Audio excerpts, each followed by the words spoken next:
Hi everyone, this is Sylvia McCrory with Christian Parenting Today.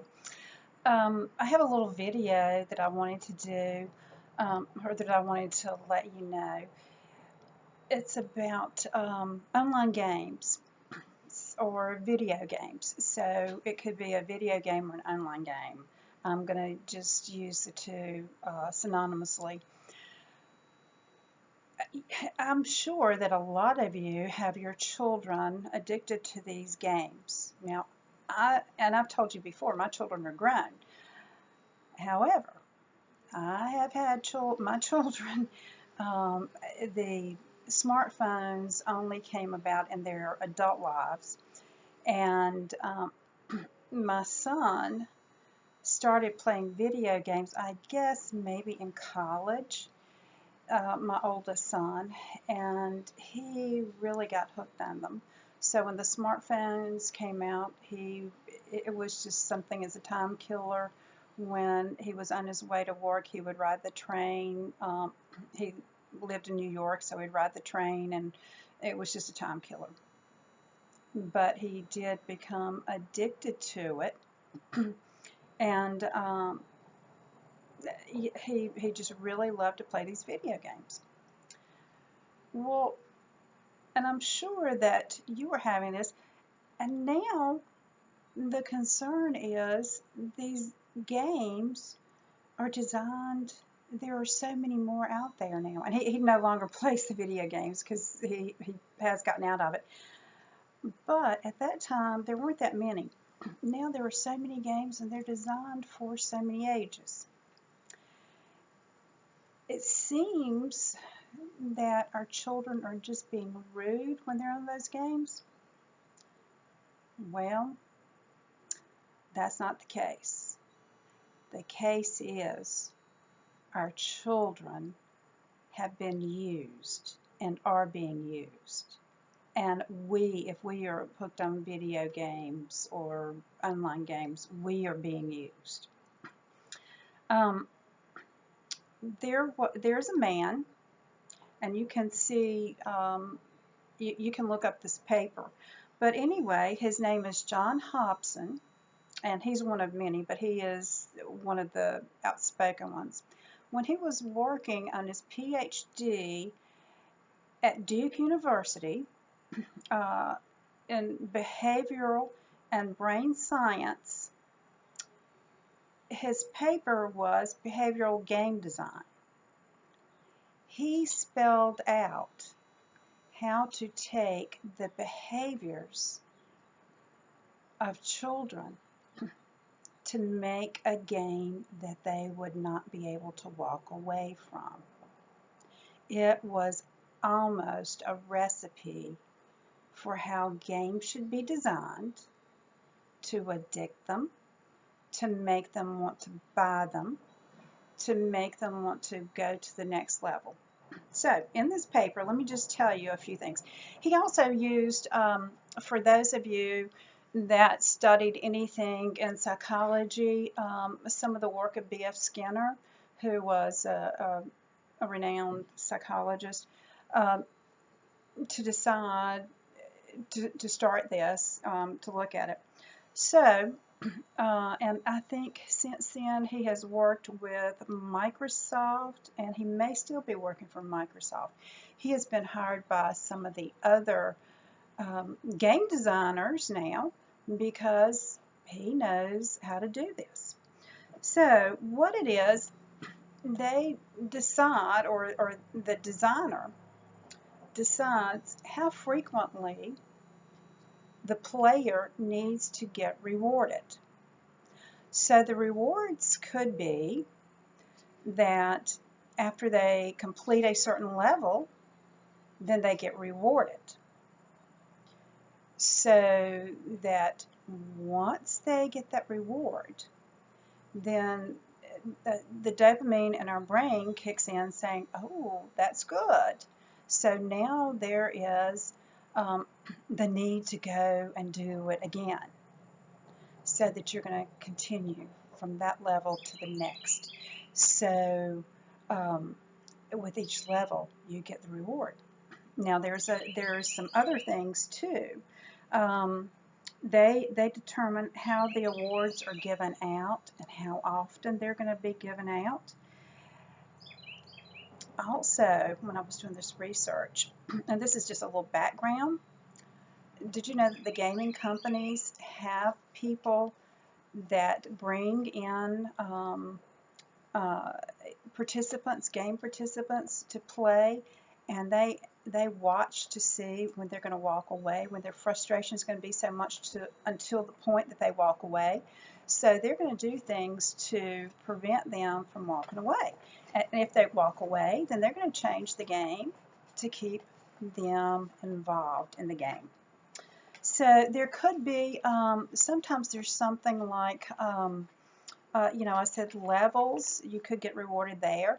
There could be like after, and I hate to use this word, but it was used in the paper, but after so many kills, or after you've done, so many pop balloons or something, then you get rewarded. But they have a number, and it is, it is pretty much a formula. They know how to do this. So they have that. Now, what they have learned is if there is too much of a pause between a reward and the next reward, the player is going to get frustrated and walk away. So they have to shorten that time because that reward needs to come in so that's going to hook them for another period of time. So they look at these pauses in between rewards and how are they going to keep them coming back. It's not about a game. It's not about any skill. It's about keeping them engaged and engaged in the game that these gaming companies want them to play. It really isn't. Okay, so and sometimes, the player may not know, and probably will not know, what's going to trigger that next reward. For example, it might be built into the program after 17 kills or something, but it's not going to be so obvious that the player is going to know when to expect it, because then the player could know when they could walk away. So they look at that, and they want the motivation to be spread out over time so that the more that they are playing, the longer that they will stay. Now, the other thing, they do not want the player's attention to wander. They want them to be fixated on the game so that when they're not playing, that they are still wanting to get back to the game. And guys, I see that happening all the time. So they want to keep them motivated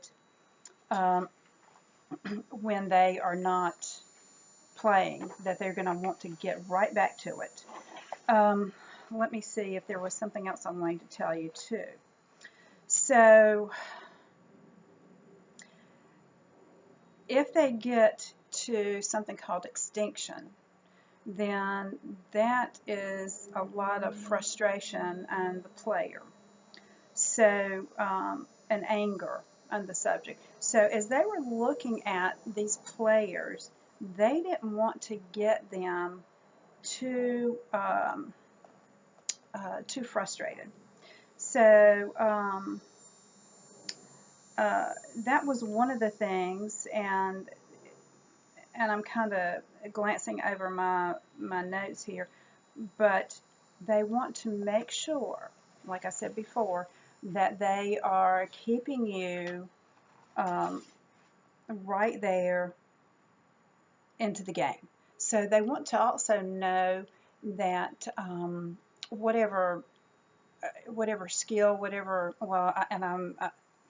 I dare not use the word skill because it's really not, but how much longer before a reward, then whether it's a time or whether it's a level, they don't want you to to hit that level of frustration that you just throw it down and you're able to walk away. So they do research to make sure that you are staying with the game, or that you have had enough wins that if you're not getting the wins, then that frustration is not going to be too long or too much before there's another win, because they have already fed you these wins and fed you these feelings of accomplishment that they do not want you to walk away from their game. So when you, maybe if you do get to the end, then you feel like you have accomplished something. But again, as I have said, it is designed to make the players stay engaged and stay away from everything. The children, especially young children, the younger they are, the less control they have over it. Brains of children are not fully developed until the age of 25.